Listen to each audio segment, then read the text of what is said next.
আসসালামু আলাইকুম viewers, welcome to mother cooking channel. আজকে আমি আপনাদেরকে রান্না করে দেখাবো পেঁপে ভাজি। আর এই পেঁপে ভাজিটা খেতে কিন্তু আমাকে ভীষণ ভালো লাগে। আশা করি যারা পেঁপের তরকারিটা খান তাদেরও কিন্তু এই ভাজিটা খুবই ভালো লাগবে। আর আপনারা যদি ভাতের সাথে ডাল নিয়ে পেঁপে ভাজিটা খান তাহলে কিন্তু আরও ভালো লাগবে। আর এই ভাজিটা আপনারা পরোটা বা রুটি দিয়েও খেতে পারেন। চলুন তাহলে রেসিপিটা দেখে নেওয়া যাক। প্রথমে আমি চুলার উপর একটি কড়াই বসিয়ে দিচ্ছি, তারপর দিয়ে দিচ্ছি সয়াবিন তেল 1/4 কাপ, দিয়ে দিচ্ছি শুকনো মরিচ 4টি। আর এখন আমি এই শুকনো মরিচগুলোকে খুবই ভালোভাবে ফ্রাই করে নেব।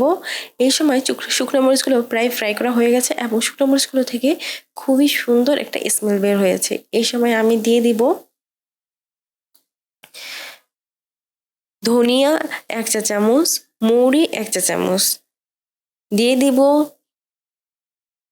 রসুন থেতলানো 1 চা চামচ, আদা থেতলানো 1 চা চামচ। এখন আমি এগুলোকে খুবই ভালোভাবে ফ্রাই করে নেব। আমি বেশ কিছুক্ষণ সময় এগুলোকে খুব ভালোভাবে ফ্রাই করে নিয়েছি। আর এই রসুন আর আদার কাঁচা গন্ধটাও প্রায় চলে গেছে। আর এই রসুন আদা থেকে খুবই সুন্দর একটা স্মেল বের হয়েছে।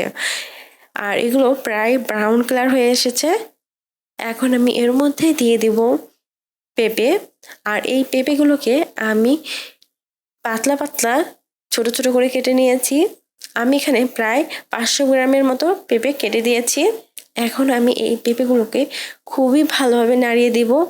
আমি প্রায় 5 মিনিটের মতো সময় ধরে এই পেঁপেগুলোকে খুবই ভালোভাবে কষিয়ে নিয়েছি। এখন আমি এর মধ্যে দিয়ে দিব হলুদের গুঁড়া 1/2 চা চামচ, লবণ পরিমাণ মতো, পেঁয়াজ কুচি 1/4 কাপ, রসুনের কোয়া 1/4 কাপ, দিয়ে দিচ্ছি কাঁচামরিচ 5টি। এখন আমি এই ভাজিটাকে খুবই ভালোভাবে নাড়িয়ে দিব। আর এখানে আমি গোটা কাঁচামরিচ ব্যবহার করেছি। আপনারা চাইলে কাঁচামরিচটা কেটে দিতে পারেন, এতে করে কিন্তু ভাজিটা একটু ঝাল হবে।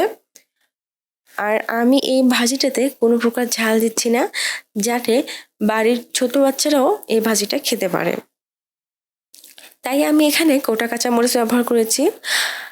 আমি অনবরত কষিয়ে কষিয়ে ভাজিটাকে ফ্রাই করছি।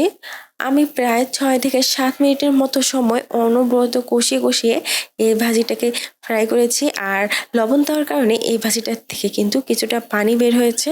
আর আমি কষাতে কষাতে এই পানিটাকে শুকিয়ে নিব। এ সময় ভাজিটা প্রায় 80% মতো ফ্রাই হয়ে গেছে। এখন পানিটাও প্রায় শুকিয়ে গিয়েছে। আমি এর মধ্যে ঢাকনা লাগিয়ে চুলার আঁচ কম করে প্রায় আরও 6 থেকে 7 মিনিটের মতো সময় এই ভাজিটাকে চুলার উপর বসিয়ে রাখবো।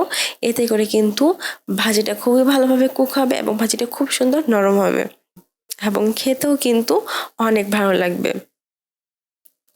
আর আমি যদি ভাজিটা করার প্রথমেই ঢাকনা লাগিয়ে দিতাম তাহলে কিন্তু ভাজিটা ভেঙে যেত এবং গলেও যেত। আর ভাজিটা খেতেও কিন্তু খুব একটা ভালো লাগতো না।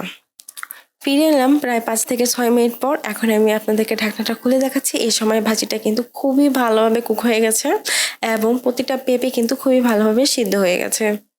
এখন আমি এর মধ্যে দিয়ে দিব গরম মশলার গুঁড়া 1 চা চামচ। তারপর এই ভাজিটাকে খুবই ভালোভাবে নাড়িয়ে দিব। খুব ভালোভাবে নাড়িয়ে দেওয়া হয়ে গেলে আমি চুলাটি অফ করে দিব। তৈরি হয়ে গেছে খুবই মজাদার পেঁপে ভাজি। আর এই ভাজিটা দিয়ে রুটি বা পরোটা খেতে কিন্তু ভীষণ মজা লাগে। প্রিয় দর্শক, এই ছিল আমাদের আজকের রেসিপি। মাদার কুকিং চ্যানেলের আরও এক্সাইটিং রেসিপি নিয়ে আপনাদের সামনে আবার উপস্থিত হব। ভিউয়ার্স, আপনাদের সকলকে অনেক অনেক ধন্যবাদ জানাচ্ছি পুরোটা সময় আমাদের সাথে থাকার জন্য। আমি উইশ করব আপনারা সবাই ভালো থাকবেন, সুস্থ থাকবেন এবং মাদার কুকিং চ্যানেলের সাথে থাকবেন।